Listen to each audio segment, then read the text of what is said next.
ಶಿವಗಣಗಳು ಅಂದ್ರೆ ಯಾರು? ಈ ತುಳುನಾಡಿಗೆ, ಶಿವನಿಗೆ, ಪಂಜೋಳಿಗೆ ಇರುವ ಸಂಬಂಧ ಏನು?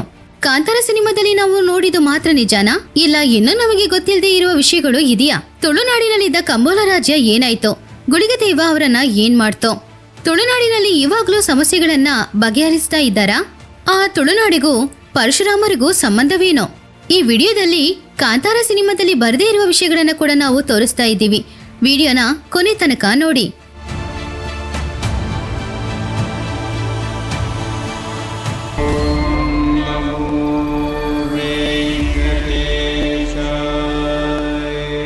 ಶಿವಗಣಗಳು ಅಂದ್ರೆ ಶಿವನಿಗೆ ತುಂಬಾ ಇಷ್ಟವಾದ ಭಕ್ತರು. ಶಿವನಿಗೂ ಅವರ ಗಣಗಳಿಗೂ ವ್ಯತ್ಯಾಸವೇನಿಲ್ಲ. ಭೂಲೋಕದಲ್ಲಿ ಅಧರ್ಮಗಳು ಜಾಸ್ತಿ ನಡೀತಾ ಇರುವಾಗ ಧರ್ಮವನ್ನು ಕಾಪಾಡಕ್ಕೆ ಅವರು ಭೂಮಿಯಲ್ಲಿ ಅವತರಿಸ್ತಾರೆ. ಆ ಶಿವಗಣಗಳಲ್ಲಿ ಪಂಜೋಳಿ ಗುಳಿಗಾನು ಒಬ್ರು. ಇವರು ಶಿವಯ್ಯನ ವರದಿಂದ ಭೂಮಿಗೆ ಬಂದು ಪ್ರಜೆಗಳನ್ನು, ಪ್ರಕೃತಿಯನ್ನು ರಕ್ಷಿಸ್ತಾ ಇರ್ತಾರೆ. ತುಳುನಾಡು ಭೂಮಿ ಶಿವಯ್ಯನಿಗೆ ತುಂಬಾನೇ ಇಷ್ಟವಾದ ಪರಶುರಾಮರಿಂದ ಉಂಟಾದ ಮಹಾಪುಣ್ಯ ಭೂಮಿ. ಕಾಂತಾರ ಸಿನಿಮಾದಲ್ಲಿ ಹೇಳದೇ ಇರುವ ಕೆಲವು ವಿಷಯಗಳ ಬಗ್ಗೆ ಚರ್ಚಿಸೋಣ. ತುಂಬಾನೇ ಇಂಟ್ರೆಸ್ಟ್ ಆಗಿರುತ್ತೆ. ಎಲ್ರೂ ಕೊನೆ ತನಕ ನೋಡಿ. ಪಂಜೋಳಿ ದೈವ ಭೂವರಾಹ ಸ್ವಾಮಿ. ತುಳುನಾಡಿನಲ್ಲಿರುವ ಜನಪದ ಗ್ರಂಥಗಳ ಪ್ರಕಾರ ಪಂಜೋಳಿ ದೈವ ಕೈಲಾಸದಲ್ಲಿರುವ ಅಡವಿಯಲ್ಲಿ ಹುಟ್ಟಿದ್ದು. ಅವರನ್ನ ದೇವಿ ಪಾರ್ವತಿ ತುಂಬಾನು ಪ್ರೀತಿಯಿಂದ ಸಾಕ್ತಾ ಇದ್ರು.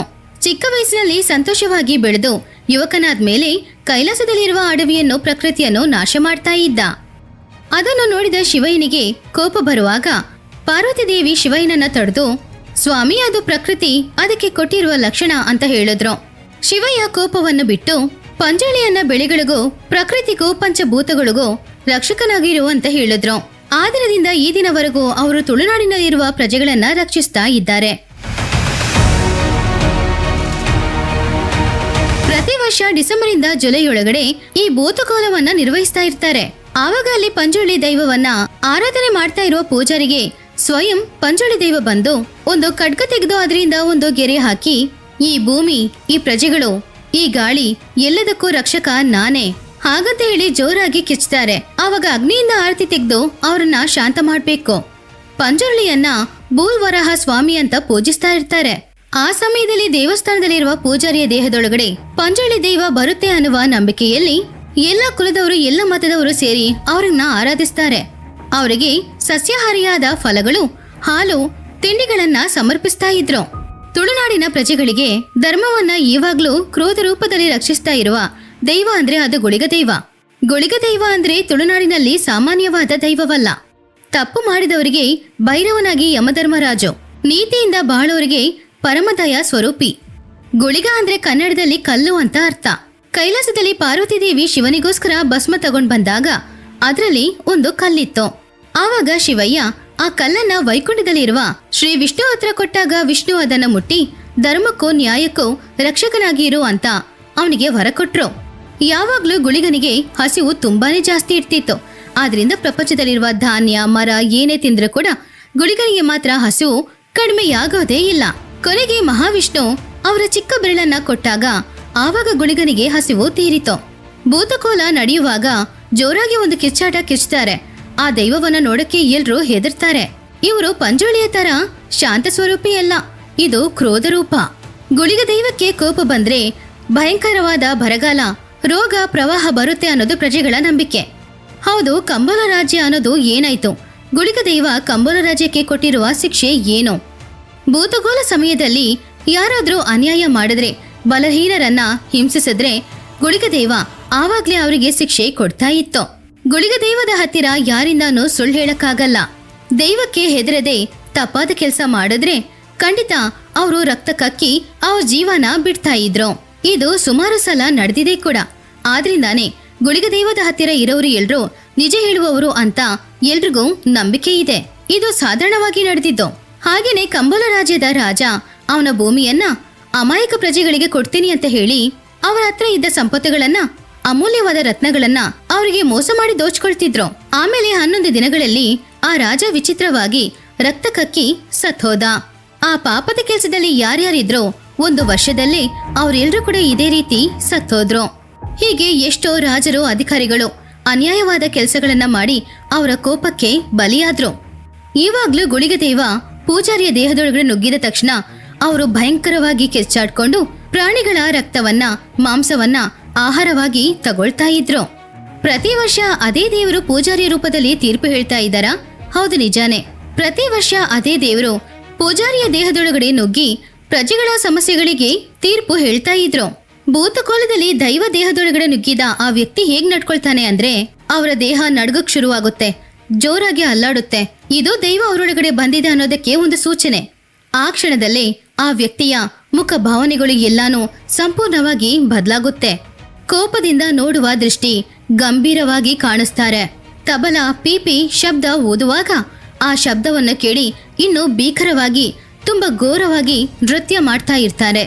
ಈ ನೃತ್ಯ ಹಲವಾರು ಗಂಟೆ ಬೆಳಿಗ್ಗೆ ತನಕ ನಡೀತಾ ಇದ್ರು ಕೂಡ ಆ ವ್ಯಕ್ತಿಯಲ್ಲಿ ಸ್ವಲ್ಪ ಕೂಡ ಸುಸ್ತು ಕಾಣಿಸೋದೇ ಇಲ್ಲ. ಭೂತಕೋಲದಲ್ಲಿ ದೈವ ಬಂದಿರುವ ಆ ಪೂಜಾರಿ ಬೆಂಕಿಯನ್ನ ತಿನ್ನೋದು ಇಲ್ಲಾಂದ್ರೆ ಬೆಂಕಿಯನ್ನ ಅವರ ಎದೆಗೆ ಅಂಟಿಸ್ಕೊಳ್ಳೋದು, ಈ ರೀತಿ ಅಪಾಯಕರವಾದ ಕೆಲಸ ಮಾಡ್ತಾರೆ. ಆ ವ್ಯಕ್ತಿಯ ಬಾಯಿಯಿಂದ ಜೋರಾದ ಶಬ್ದ ಇಲ್ಲಾಂದ್ರೆ ದೈವದ ಗಜನೆ ಶಬ್ದ ಬರ್ತಾ ಇತ್ತು. ದೈವವನ್ನ ಆಹ್ವಾನ ಮಾಡಿದಕ್ಕೆ ಸೂಚನೆಯಾಗಿ ಬಲವಾದ ಬೆಳ್ಳಿಯಿಂದ ಮಾಡಿರುವ ದೊಡ್ಡ ಗಜ್ಜೆಗಳನ್ನ ಹಾಕೊಳ್ತಾ ಇದ್ರು. ತುಳುನಾಡು ಅಂದ್ರೆ ಏನು? ತುಳುನಾಡು ಇರುವ ಉತ್ತರ ಕರ್ನಾಟಕ ಇನ್ನು ಕೇರಳದಲ್ಲಿರುವ ಕೆಲವು ಜಾಗಗಳನ್ನ ಸೇರಿಸಿ ಕರೆಯುವ ಪ್ರದೇಶ. ಪೂರ್ವದಲ್ಲಿ ಇಲ್ಲಿ ತುಳುವ ಅನ್ನುವವರು ಬಾಳ್ತಾ ಇದ್ರು. ಈ ಪ್ರದೇಶವನ್ನು ಪರಶುರಾಮ ಕ್ಷೇತ್ರ ಅಂತಾನು ಕರಿತಾ ಇದ್ರು. ತ್ರೇತಾಯುಗದಲ್ಲಿ ಈ ಪ್ರದೇಶ ಎಲ್ಲಾನು ಸಮುದ್ರದ ಒಳಗಡೆ ಇತ್ತು. ಪರಶುರಾಮರು ಅವರ ತಂದೆ ಜಮದಗ್ನಿ ಮಹರ್ಷಿಯನ್ನ ಕಾರ್ತವೀರಾಜುಲನ ಮಕ್ಕಳು ದಾರುಣವಾಗಿ ತಲೆಯನ್ನು ಕಡಿದು ಕಾಮಧೇನುವನ್ನು ಕರ್ಕೊಂಡು ಹೋದಾಗ ಅವರ ತಾಯಿಯಾದ ರೇಣುಕಾದೇವಿ 21 ಸಲ ಭಾರ್ಗರಾಮ ಅಂತ ಕರೆದು ಅಳ್ತಾ ಇದ್ರು. ಆದ್ರಿಂದ ಅವರು ಭೂಮಿಯ ಮೇಲೆ ಇರುವ ರಾಕ್ಷಸನ ಗುಣ ಇರುವ ರಾಜರನ್ನು ಕೊಂದು ಆ ಭೂಮಿಗೆ ವಿಮುಕ್ತಿನ ಕೊಟ್ರು. ಆಮೇಲೆ ಅವರು ಗೆದ್ದ ಭೂಮಿಯನ್ನ ಬ್ರಾಹ್ಮಣರಿಗೆ ದಾನ ಮಾಡುವಾಗ ಇನ್ನು ಸ್ವಲ್ಪ ಭೂಮಿ ಕಡಿಮೆಯಾಗಿತ್ತು. ಆವಾಗ ಅವನು ಸಮುದ್ರದ ಹತ್ರ ಸ್ವಲ್ಪ ಭೂಮಿ ಕೊಡು ಅಂತ ಕೇಳ್ದ.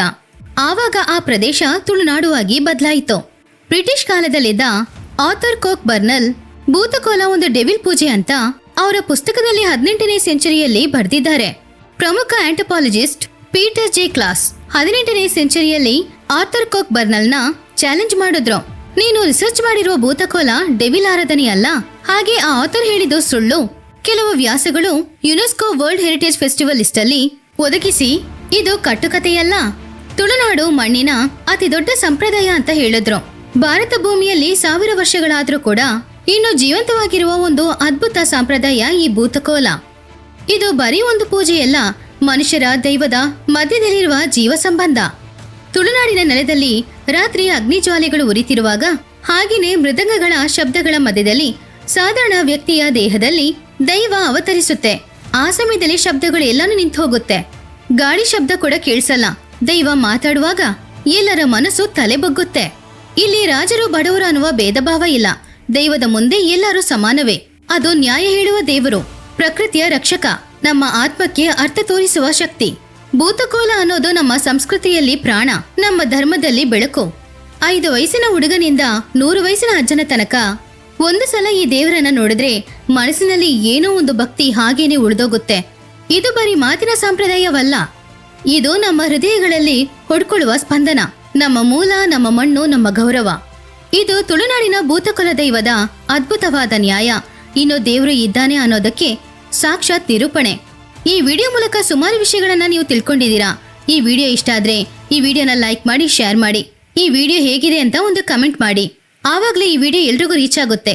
ಓಂ ನಮಃ ಶಿವಾಯ.